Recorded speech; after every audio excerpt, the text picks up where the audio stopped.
Ik ben Tiemen, ik ben chef-kok en mijn passie ligt bij lokale ambachten. Ik neem jou mee door heel Friesland om de beste en mooiste ambachten op te zoeken. Vandaag zijn we in Rotsengaas bij boer Bart, want hij heeft velden vol met onwijs lekkere groentes. Deze aflevering gaat dus over groenten. Welkom bij Chef Tiemen.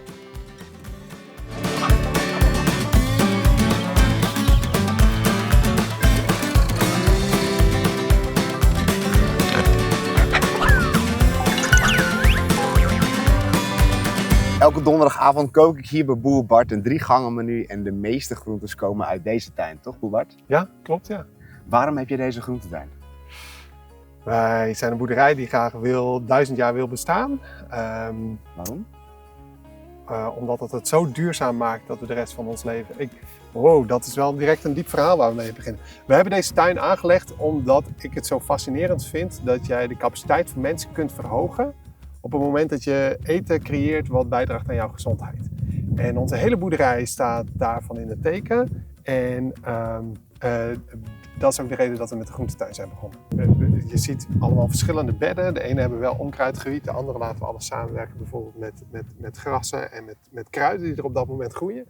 Want ik heb een theorie gelezen dat vertelt dan dat als jij de planten om je groenten laat staan, dat die met elkaar gaan samenwerken om die plant voller van smaak te krijgen en ervoor te zorgen dat die beter bij jouw systeem past. Heb je dat ook al geproefd, dat het ook echt verschil maakt? Ik denk dat ik dat beter aan jou kan vragen. Dus Tine, heb je al geproefd dat dat verschil maakt? Ik heb nog niet geproefd dat dat verschil maakt, maar nee. ik was er ook niet zo bewust van dat daar echt 2 verschillende soorten groentes van konden zijn. Die bedden die we met elkaar laten samenwerken, dat die eigenlijk veel beter geen last hebben van slakken, omdat daar veel meer voedsel is dan alleen maar voor die slakken. Dus die gaan niet direct naar de gouchetplant, die gaan eerst naar een grassoort of een andere wortel? Ja, ik kan je wel een heel mooi voorbeeld straks laten zien van de kolen, die we dus binnen zo'n bed laten groeien en gezond en sterk zijn. En de bedden die we echt keurig hebben gewied, zoals we dat vanuit het boekje hebben geleerd, dat die het veel lastiger hebben om zich te manifesteren, omdat zij daar de enige zijn, kunnen zij dus die druk van insecten ook niet aan. Ah. Ik ga je vandaag laten zien wat je met deze courgette kan. We gaan een courgette taart maken. Lekker gezond. Heel veel groenten erin. Kruiden. Heel veel groenten, dat is natuurlijk de courgette. We doen er een uitje in. Of eigenlijk een shallot. Knoflook. Chili. Ik heb lekker wat peterselie en bieslook uit de tuin gehaald. En die gaan we op een Spaanse manier klaarmaken. Spaans bedoel ik eigenlijk mee dat het recept gebaseerd is op een Italiaanse, hoor mij, een Spaanse tortilla. En dat is dus een taart op basis van aardappel. Die wordt gegaard in de oven met eieren, room en ook een klein beetje kaas. Wij gaan er geen kaas in doen vandaag. Maar die wordt dus wel gegaard in de oven met eieren en room, wat super lekker gaat zijn. Als je thuis geen mandoline hebt, zo heet dit ding, waar je gewoon heel makkelijk dunne plakjes op kan snijden, kan je ook gewoon natuurlijk met je mes snijden. Dit is sneller, efficiënter. En zo snij je altijd dezelfde dikte qua plakjes. Eén ding is wel, met zo'n ding, dit is eigenlijk een koks grootste nachtmerrie vaak. Ik heb met veel koks gewerkt die zijn of haar vingers hierin heeft gekregen en dat doet behoorlijk pijn. Ik heb dit zelf ook een paar keer meegemaakt en ik kan je vertellen dat voelt niet zo lekker. Dus doe voorzichtig. Vaak zit er ook een, dat zie je al, daar gaan we bijna. Wat we nu gaan doen is de mix maken en dat doen we in een thermoblender. Dat is denk ik mijn favoriete apparaat in de keuken. Wat het doet is heel erg snel fijn blenderen.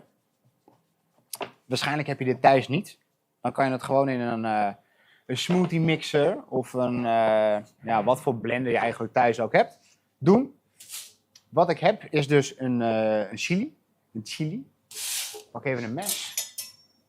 Ik laat de zaadjes erin, want ik hou wel van een beetje spicy. Ik doe het hele ding erin. Dan hebben we knoflook. En ondertussen kan je misschien weten dat ik van knoflook hou, dus we doen er ook best wel een paar teentjes in. Er gaat een shallot in.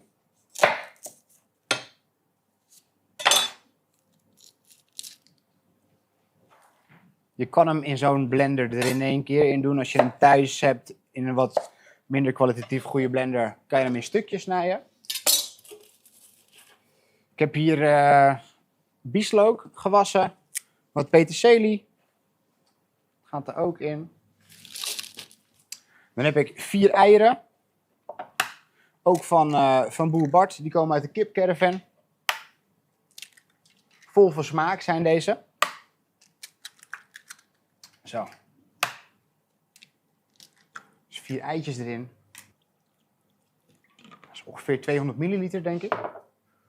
En hetzelfde aan melk. Zo. Dan missen we natuurlijk een paar dingen. Smaak. Peper en zout. Of nou ja, smaakversterkers.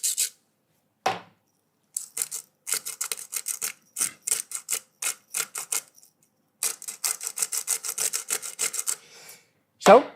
Nu gaan we even geluid maken.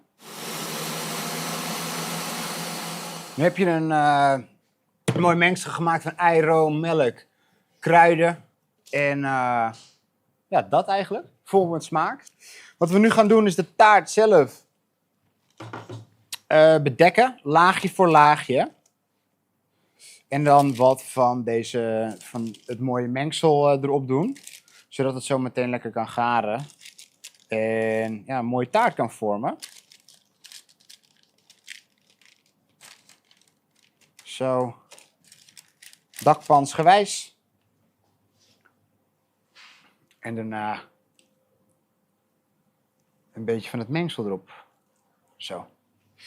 En dit blijf je eigenlijk doen totdat je gourchette op is. We hebben de bak gevuld met gourchettes. De mix zit erop. Dus we gaan hem nu in de oven doen. We gaan hem erin doen voor 30 minuten op 180 graden.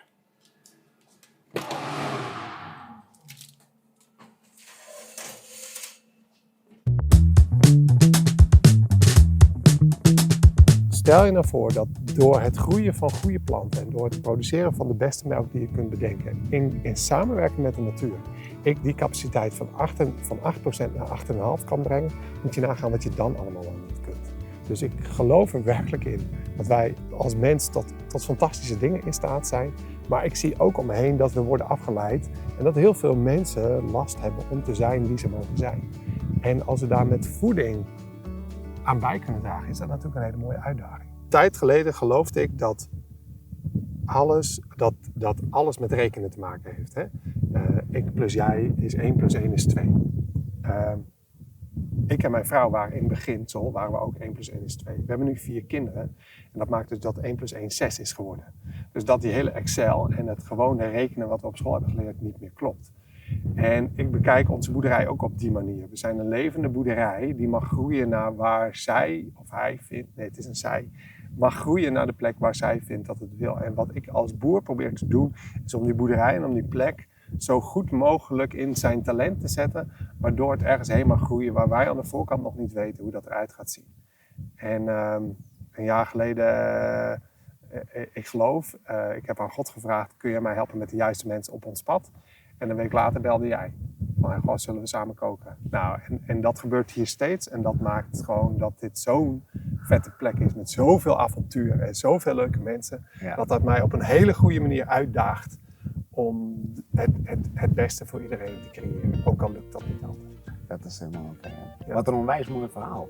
Volgens mij zijn dit courgettes, maar ik kan het je vertellen. Maar eigenlijk weet ik het niet. Waarschijnlijk weet jij het beter dan mij. Ik ben opgeleid als boer. Ja. En ik weet hoe je koeien moet melken en goed moet verzorgen. Een groentetuin is echt heel iets anders. Maar het blijkt dus ook dat je iets met die bloem kunt of zo? Ja, zeker weten. Deze kunnen we afhalen. En wat je daarmee kan doen is hem bijvoorbeeld vullen met ricotta. Ricotta kaas, die je dan op smaak brengt met bijvoorbeeld citroenzest, peper en zout, heel simpel. Je vult hem eigenlijk, knoopt hem dicht en dan doe je hem in een soort van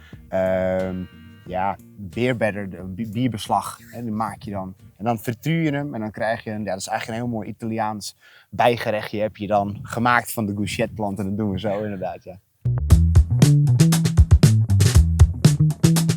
De courgettetaart is klaar, heeft staan afkoelen. Waarom laten we hem eerst afkoelen, zodat hij even lekker stevig kan worden. Anders wordt hij wat slap en kan hij uit elkaar vallen. Oh. Kijk. Dit is hem dan geworden.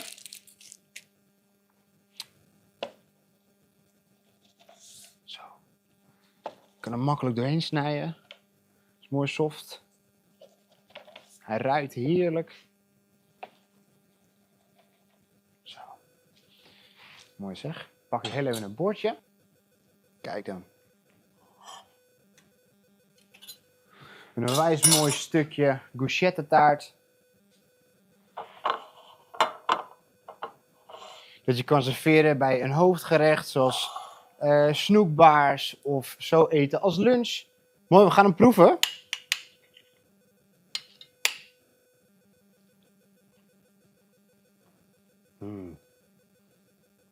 Fris door die kruiden. De knoflook en de ui proef je. De romigheid van de room natuurlijk. Mooie eitjes. Gouchettes uit eigen tuin. Ja, gezonder en smaakvoller wordt het niet. Zoals je ziet, alles gebruikt wat hier op tafel lag net. Heerlijk gezond voor de hele familie. Gouchettes dus gebruikt. De eitjes, de room, noem maar op. Dankjewel voor het kijken en tot volgende week. Komende week in een aflevering van Chef Teamen hebben we gerookte paling van Freek Visserman. We gaan hier een onwijs leuk gerecht mee maken. We hebben lekkere focaccia, die gaan we toasten. Daarop gaan we de paling leggen. We gaan een mayonaise maken, die gaan we zelf maken. Dus dat ga ik je leren. Met andere woorden, kijken.